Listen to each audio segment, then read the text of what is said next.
Madame Marianne Legoff.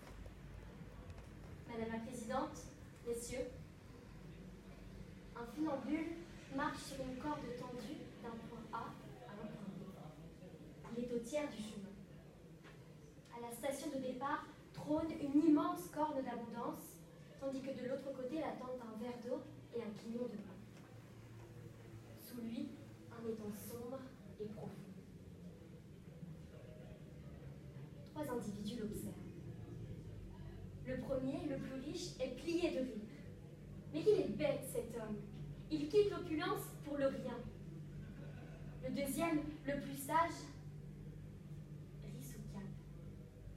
Mais qu'il est beau, cet homme. Il quitte l'opulence pour le rien.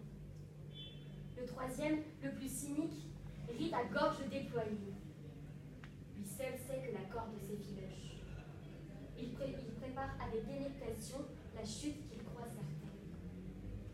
En haut, l'équilibriste rit aussi. Et pourtant, il sait que sous la surface de l'eau affleurent des pieux et qu'au moindre faux pas, la mort sera au rendez-vous. Un acteur, 3 spectateurs, 4 rires et pas un pareil. Alors, de quel rire parlons-nous? Puisqu'il est au cœur de notre sujet, il m'a été nécessaire d'en définir les contours afin d'englober toutes ces nuances. Il est la manifestation d'un état émotionnel, le plus souvent d'un sentiment de gaieté. Au sens scientifique du terme, il désigne ce mouvement instinctif et paradoxal des muscles du visage. Rien de plus mécanique qu'un rire, donc. Mais quoi de plus spontané aussi. Dès lors, nous sommes tentés de le rapprocher à la liberté, tant ce réflexe paraît émancipateur. Alors, le rire est-il l'antichambre de la liberté? Permet-il d'atteindre l'état d'un homme libre? Est-il l'étape ultime à franchir avant de jouir d'une vie sans entrave? Car c'est cela, la liberté. C'est la condition de celui qui n'est pas soumis à la puissance contraignante d'autrui et qui se détermine après réflexion en connaissance de cause. D'un genre oublié, le comique a peu à peu trouvé sa place pour se hisser près du tragique, avec comme justification ses vertus cathartiques. Certaines populations himalayennes l'associent au sacré, car il ferait souffler un vent de liberté. Mais une fois la bourrasque passée, une fois la rafale dissipée, que reste-t-il de notre gaieté? Admettre que le rire mène à la liberté relève pour certains de l'utopie, tandis que soutenir l'inverse découle pour d'autres du pessimisme. Pour autant, le rire ne peut être envisagé comme l'antichambre de la liberté, d'une part parce qu'en dépit des apparences, il n'est lui-même pas libre, d'autre part parce que ses conséquences sont à l'opposé de ce que l'on appelle liberté, et enfin parce qu'indéniablement, un homme libre n'est pas un homme qui rit. J'analyserai ces 3 points successivement. Tout d'abord, sommes-nous libres de rire de tout? À l'évidence, non. Sur le plan juridique, le rire n'est pas un droit en soi ni une liberté fondamentale reconnue par des textes. D'un autre côté, aucune loi n'interdit de rire. Toutefois, à défaut de statut juridique, le rire est strictement encadré par des codes que l'on n'étudie pas dans les facultés de droit, les codes sociaux. Car vous en conviendrez, on ne s'esclave pas de la même manière chez soi qu'au travail. On n'esquisse pas la même moue selon que le sujet est sérieux ou léger. On ose la blague devant qui saura la recevoir.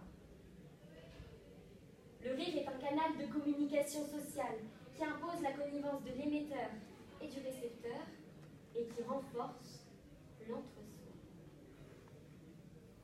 Dès lors, comment penser qu'un rire, dont la source est conditionnée par le respect de critères établis, peut mener à la liberté?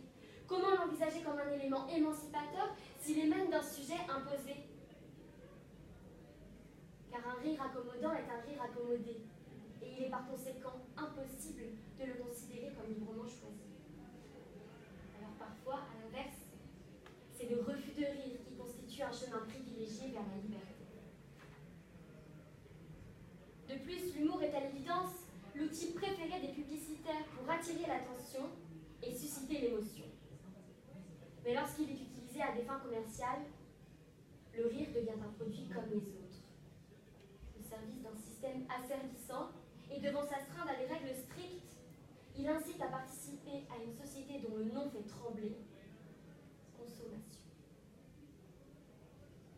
Mais me direz-vous, finalement, qu'importe que le rire soit libre ou non, puisque le cœur du problème réside dans ce à quoi il peut mener. J'aborde donc le second point de mon développement.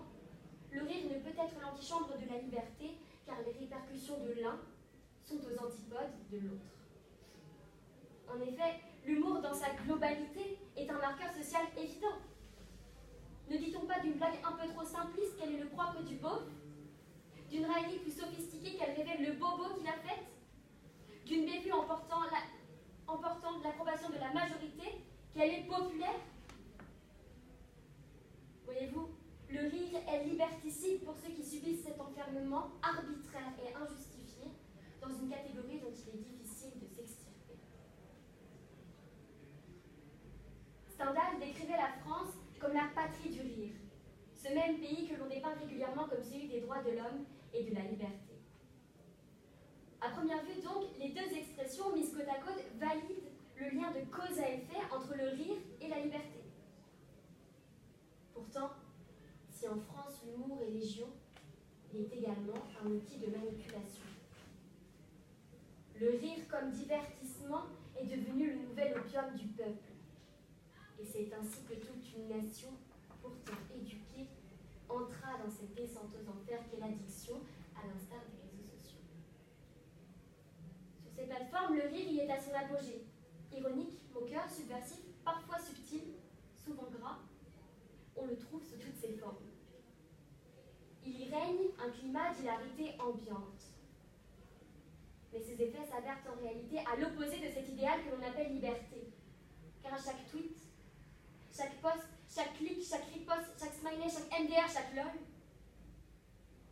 l'addiction à cet humour 2.0 s'agrandit, si bien qu'une journée passée sans cette dose de rire peut avoir des effets dévastateurs sur ses utilisateurs. Plus que cela, cet exemple met en exergue l'effet pervers du rire. Ceux qui souhaitent le susciter deviennent esclaves des réactions qu'ils récoltent et dépendants du regard de ceux qu'ils entendent émoustiller. Dans son roman Le nom de la rose, Umberto Eco mettait en avant le danger que représente le recours au comique dans les attitudes humaines et son caractère démoniaque.